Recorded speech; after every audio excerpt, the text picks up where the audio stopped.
So daghan kay nang tanas ako kung asa daw kugikan og daghan kay nag-message sa ako napoy mga sa comments so karon tubago nako tanan. So paminaw sa mga gusto ka fam dara. So mao ni ang top 6 nga dating site or dating app kung gusto ka makakita og afam kay na. Ni siya tanan mo ni siya nga mao ni siya ang ako ang gigamit nga apps before ko nakakita sa ako forever kay daghan jud kay kag mga maagian pa nga mga maling tao, mga maling ka chat, mga paasa nga mga tao nga mga atikon usa ka makaadto sa mga usa nimo makit-an ang tao nga para sa imo. So karon ang una nga app nga akong gigamit nay app nay dating site. So next app. Ang una is Meet Me. Kana siya kuha na siya, pwede ka maka-live stream, na kanang makita ka sa tanan nga mga tao nga nakasign in sa dana nga app. Makita ka nila, pwede ka dira mag-live, tas free lang na siya. Ang ikaduha na app, wala ni siya live stream, di ka pwede maka-live. Wala po siya kay mga Filipino, kay mostly pag dating site, dating app, daghan kay mga Pinoy sab nga na dito. So kini siya wala. Wala na siya live stream, wala siya kanang ang imuhang mga ka-chat diri mga foreigner gyud. So ang imuhang andamon diri is WhatsApp kay mga dating site ug dating app di gyud na sila mag-ingon nga magdugay gud sa kanaang app or site. Mobalhin jud mo dito sa WhatsApp kay marag ang WhatsApp may marag ang tanan na kay uban man good Messenger ug Facebook dili kayo sila ganahan ana. So ang WhatsApp ang mas madali nila og hatag sa imuha. So mag-install na kadaan mag-ready na ka kung gusto ka og afam. So mo ni siya Bado whatever. So ang ikatulo is lahi sa di siya nga site kay kini siya pag once mag-message free ran siya free pero pag once na ay mag-message sa imuha mag-reply din ka parang imuhang free nga kuan account nga mag-extend.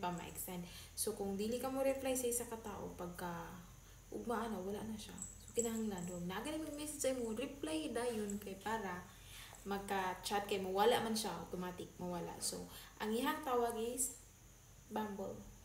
Ayan. Muna siya ang katulo. So dito sa ikaw pa. Ang atong ikaupat na apps, number 1 ni siya nga app sa USA. So famous siya na apps. Kaso lang diri mostly hookups, one night stand, looking for fun, di sila mga pang long term. Ang daghan po kay Pinoy diri Pero napud gihapoy mapili-pili nimo. Ang iyang pangalan is Tinder. Ang ikalima, mo ni siya ang katong gusto hilig og mga long term nga relationship or gusto kanang pang forever. Nakoy kanang top 2 na siya, top 2 1. Pareho na siyang long term. Ang una is OkCupid.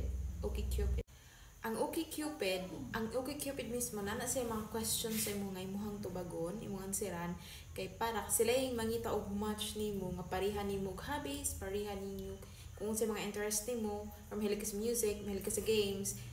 Ang OkCupid mismo mangita og partner sa imuha or ma-match nimo sa imong mga gusto. So kung gusto kag long term diri ka sa OkCupid. Ang last is Filipino Cupid. Ang Filipino Cupid free lang ni siya pero nakadepende kay dili nimo ma-open kung ang foreigner nga nag-chat sa imo wala siya bayad. Kailangan siya magbayad para maka-chat mo. Pero ikaw maka-free lang ka kasi dili sa tanang mga tao nga maka-reply ka. Either for example, ang siya nga tao wala siya nagbayad, tapos wasa ka nagbayad. So, di mo magka-chat, di mo ma-open yung chat. Nakabalo ka nga nag-chat, pero di mo siya ma-open. Otherwise, tayo magbayad isa sa inyo ha. So, anana ang Filipino Cupid. Pero, Filipino Cupid, OkCupid, pang long term ni sila nga mga tao. O mostly diri ang mga foreigners cute. If you're looking for foreigners, diri ka kung gusto mo long term. So kini pahibalo lang siya tanan na apps, tanan na site, bisang asa nga lugar, bisang asa nga nasod na junay scammer. So magbantay lang kay na kay mga scam. Ug napoy mga bastos mo ng pili. Unon kay sila out of thousands isa lang jud na so kung makita na nimong direct one ayo nagbuhi So ana ra siya ayo kalimting ang inyuhang bio, inyong profile kanang nindot kanang makaka-catch og attention. Ang inyuhang bio kailangan ni kana ang kanang be yourself lang. Tas ang inyuhang mga ang profile, mga pictures ayo nang kayong open good kayo. Kanang kuan lang, sexy but classy. So I hope makakita na mo mga afam dra. Bye.